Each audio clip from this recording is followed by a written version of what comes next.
Think of a time when maybe you were interacting with somebody who you felt was difficult. As you're sitting there and you're talking to them, maybe getting into an argument, maybe the tensions are starting to rise. You can feel your palms starting to sweat. You can feel your breath starting to get shorter. You can feel yourself getting angry. And at some point in time in that conversation, you decide, I've had enough of this. It's time for me to walk away. You walk out. You get about 5 steps this way and it hits you and you're like, oh, I should have said this. I would have totally got them. That is a product of our brains. When we meet somebody, maybe for the first time, and we shake their hands, we say, hello, how are you? My name is Jay, nice to meet you. And something in the back of your mind is already hitting you and going, I'm not going to like this person. Well, if you've experienced that, trust me, you're not alone. Our brain is designed for survival. What Daniel Goleman calls the low road is something where we look at, others call it the limbic system, our fear regulation, our fight or flight response. When we deal with difficult people, ultimately what we're doing is trying to get past that response. It's a natural response that we have. In fact, it's an important response. It is the response that stress comes into the body. So we see things like adrenaline, norepinephrine, cortisol flood the system when we're engaged with those difficult people. We're in a heightened state of anxiety during that, and our other systems start to shut down. We don't think rationally. Our metabolism slows. We can even get acne from having too much stress hormones put into the body. Is that a way that we want to live our lives? Conflict in the workplace between difficult people or not difficult people has serious impacts. And ultimately what it does is it causes turnover, absenteeism. It can even cause projects to fail. So, what can we do about that? We can't change other people's behavior. I can't make somebody behave in the way that I want them to. So I guess maybe we need to look at a different framework of operating from internal. When we look at people, one of the ways that we can start changing this conversation with ourselves is to look at how we label them. So we label somebody difficult or a pain in the you-know-what. We also have these archetypes that we tend to create. So for example, one of the people, you might encounter them in the office place. You walk in to have a conversation with them, and they won't lift their head up. They're just sitting there, they're texting, they're playing on their computer, and they're not paying any attention to you. That's the archetype of the not listener. We have other archetypes, such as the one-upper. If you've ever been at a party and you tell a story, and then what happens? Somebody has to tell a better story. Or you go and get a new dress and somebody has to get a better dress. Or something of that nature. Anything that's always the one-up archetype. How about the gossiper? The person that walks around and they gossip all about different people in the office place, almost just to stir up trouble. What about the curmudgeon? The person that's been there and done that and remembers the glory days of everything that's right or wrong with your organization. Now, part of my framework is behavior, and I can guarantee you that at some point in time when I was talking about those archetypes, you put a name and a face with each one of those individuals. Yeah, I see the nods. When we look at that and we understand that those are the different behaviors that really impact us individually, we know that we need to change. The simple message is this: why should we have to change ourselves because of somebody else's behavior? Because it's your heart attack. Those stress hormones are killers. It's your heart attack. So if we can't change other people's behaviors, the only thing that we can change is our own behaviors. Let's look at a unique approach through behavioral intelligence. Behavioral intelligence really has 4 quadrants: to be able to explain existing behaviors, predict future behaviors, influence other people's behaviors, and control our own behaviors. And we'll talk about that in the context of difficult people.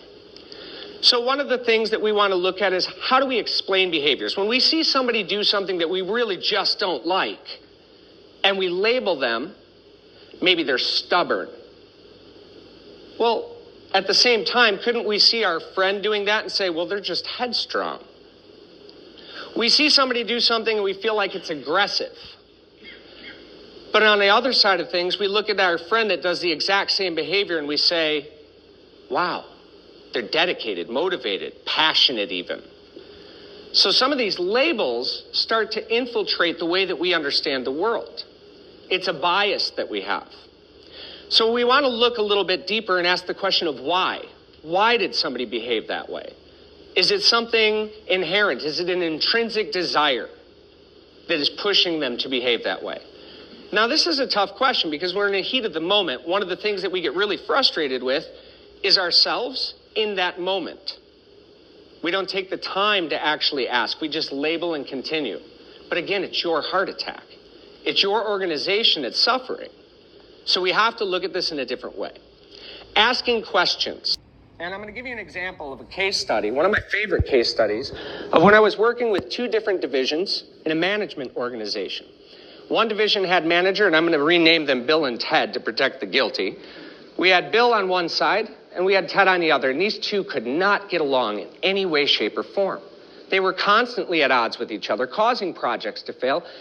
And ultimately, I was brought in to take a look at this and say, what behaviors are existing that's creating this situation? So I had Bill and Ted both write out everything that they felt about the other person. I asked them to put everything onto paper, and then I had them submit that to me. So I take a look at this, I review it. And as I'm reading through it, and the value of being an objective outside observer is something incredibly valuable. To take yourself out of a situation is something that you can do also. As I start reading, I read Bill's all about Ted. And Bill says, Ted is constantly coming to my office asking questions. He's bothering me. He will never leave me alone. He's such a constant contact. Okay? So then I read Ted's, and Ted says, Bill just can't be bothered with me. My manager keeps telling me to go to Bill and ask him these questions to find out more because of all of his experience, his knowledge, his value to the organization, but he just won't listen. He's such a not listener. So I bring these two people in and I put them at the table and I share with them each other's perspective. And I swear it was just like Lady and a Tramp when all of a sudden they looked at each other like, oh my goodness, I had no idea that you valued my opinion so much.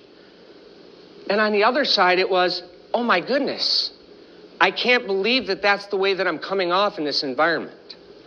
And all of a sudden we start to look and they were able to answer each other's narrative.